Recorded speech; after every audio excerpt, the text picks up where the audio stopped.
Sehingga di dalam kisah pewayangan dari Anoman, dari Sri Ramawijaya, mereka mengejar Sang Hyang Bathara Wisnu karena si Anoman dan Sang Ramawijaya mereka menginginkan sekali bahwa di antara Ramayana atau Sri Rama dan Hanuman ingin bisa masuk di lembah, yaitu alam kekal atau alam surga. Sehingga kenapa Sri Rama dan Hanuman mengabdi pada Sang Wisnu? Mereka karena ingin surga-surga yang ditentukan oleh Sang Pencipta alam. Kita tahu bahwa pada saat Sang Hyang Bathara Wisnu turun di bumi untuk menjabarkan agar manusia atau penghuni-penghuni di dunia ini banyak, maka Sang Hyang Bathara Wisnu gumelar menjadi seorang raja di negara Purwocarita, yaitu Sang Prabu Kresna Buddha. Sang Hyang Bathara Wisnu sesimron menjadikan raja yang beresmu dengan Brahmana, dapat dikatakan Sang Hyang Resi Buddha, ya Sang Hyang Satnoto. Sang Hyang Satnoto, sang itu hitungan 6 artinya. Saya hitung dari Eko, Dwi, Tri, Catur, Ponco, Sat, artinya 6. Jadi dewa yang memiliki panca indera yang kuat, yang tajam, yaitu Sang Hyang Bathara Wisnu, karena mereka mendapatkan gelar nama Sang Hyang Satnoto. Artinya mereka Noto adalah rajanya Indra. Bukan Bathara Indra, rajanya Indra Sang Hyang Bathara Wisnu, teman-temanku. Terus kemudian Sang Hyang Bathara Wisnu juga punya gelar yaitu Sang Resi Buddha atau Sang Resi Buddha. Resi adalah Resi, Buddha adalah Budi. Tokoh pewayangan dalam kadewatan yang paling hatinya bersih bukan Sang Hyang Bathara Guru, namun yaitu Sang Hyang Bathara Wisnu, yang ditokohkan sebagai dewa yang paling baik, dewa yang paling bersih. Sehingga di dalam Pangruwatan pun juga memakai tokoh yaitu Sang Hyang Bathara Wisnu. Nah, kita kembali kepada yang namanya yaitu Indra tadi.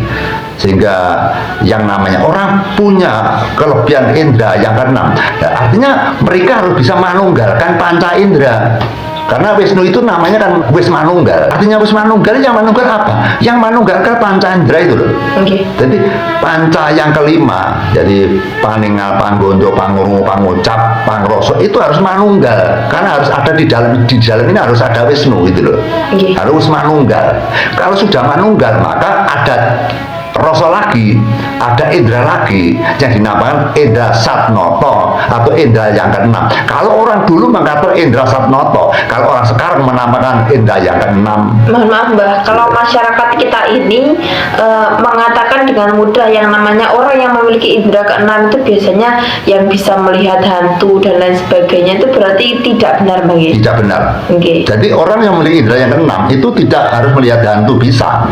Karena orang memiliki yaitu panca indera atau yang dinamakan indera yang keenam itu meliputi seluruhnya. Dia mengetahui baik itu hantu apapun yang belum terjadi pun mereka juga mengetahui, namun mereka dilarang oleh Sang Pencipta alam untuk membeberkan.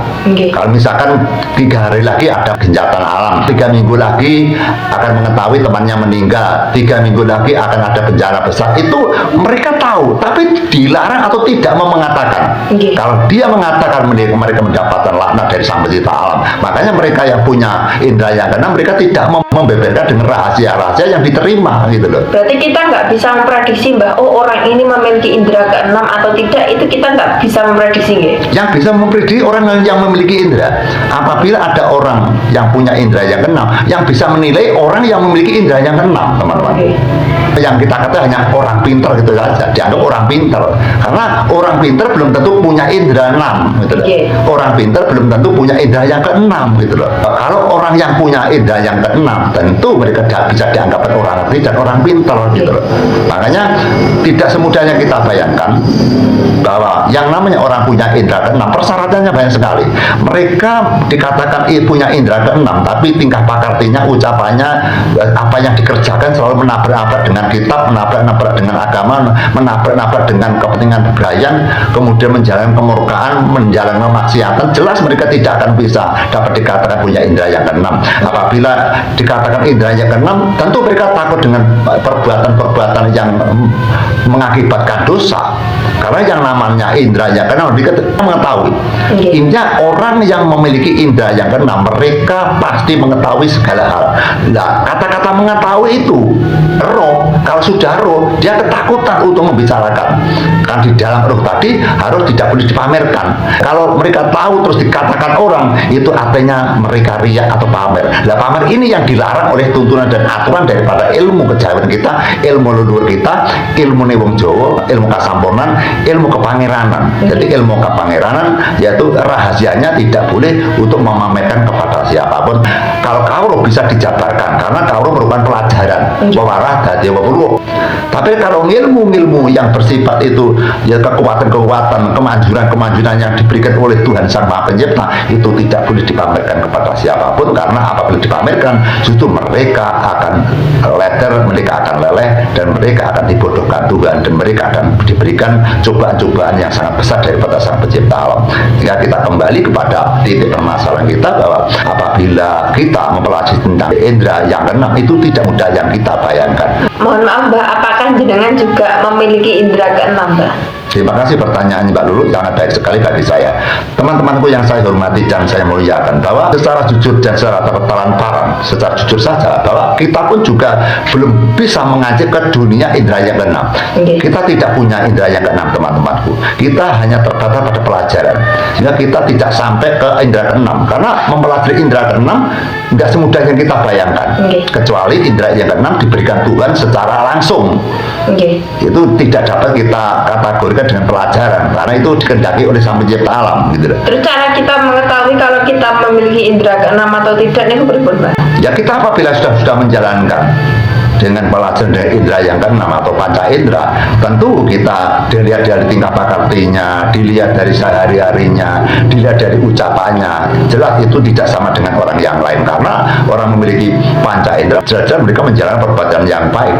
Salah satu contoh misalkan apabila kita menjalankan, misalkan salah satu saja, bahwa setiap indera itu punya laku, misalkan indera di mata, kita harus benar-benar tajam dalam kita memandang. Artinya memandang itu memandang lahir dan memandang batin. Memandang batin artinya kita harus tahu yang kita lihat, yang kita lakukan ini benar atau salah. Kalau yang kita lihat dengan secara lahir, secara wadah mata kita harus bisa membedakan ini hal yang benar dan ini yang tidak benar. Jadi penglihatan itu ada dua. Penglihatan yang secara yaitu lahir dan secara batin. Begitu pula juga kita menjalankan toponim ripat, bisa kita jalankan lewat lahir dan juga kita jalan lewat batin. Sehingga di dalam kita pelajaran untuk memecah P5 itu saja sulit sekali. Saya itu hanya mempelajari indera rasa saja, belum sampai lulus sampai sekarang, Mbak. Tapi walaupun kita tidak lulus, namun sedikit-sedikit pasti ada fungsi dan gunanya, pasti ada hasilnya. Misalkan pada suatu saat kita berada di kota Tulungagung, kemudian ada orang yang telepon saya yang rumahnya di Banyuwangi. Mereka bertanya, "Mbak, saya punya keluarga, Mbak, ini sudah pulang dari rumah sakit, rencananya akan dibawa ke rumah sakit yang lain, tolong dilihat apakah ini masih ada obatnya, apakah tidak." Sehingga kalau kita menjawab secara akal saja kita ketakutan. Kita jawab tidak ada obatnya, ternyata dia malah justru ada obatnya dan mereka sembuh. Kita katakan mereka sudah tidak ada obatnya, ternyata mereka sembuh. Mengatakan bahwa kita menyatakan ada obatnya, yang ternyata mereka terjadi kematian atau tidak sembuh. Sehingga penjawab itu tidak semudah yang kita bayangkan. Kita menghadapi dengan masalah, kita menghadapi dengan orang-orang yang sangat berkepentingan. Kita menghadapi orang-orang yang susah. Apabila kita punya indera mata, kita langsung menyembuhkan diri dari panca indera kita, terutama yang kita banggakan apa? Kalau yang kita banggakan adalah mata, kita langsung fokusnya ke mata. Kalau fokusnya ke mata, berarti kita memejamkan mata. Kita memejamkan mata ini, nanti beberapa saat kemudian pasti nanti ada gambaran atau ada adegan, ada gambaran bahwa kita pada waktu memejamkan mata, kita tahu bahwa seperti ada keranda mayat yang lewat.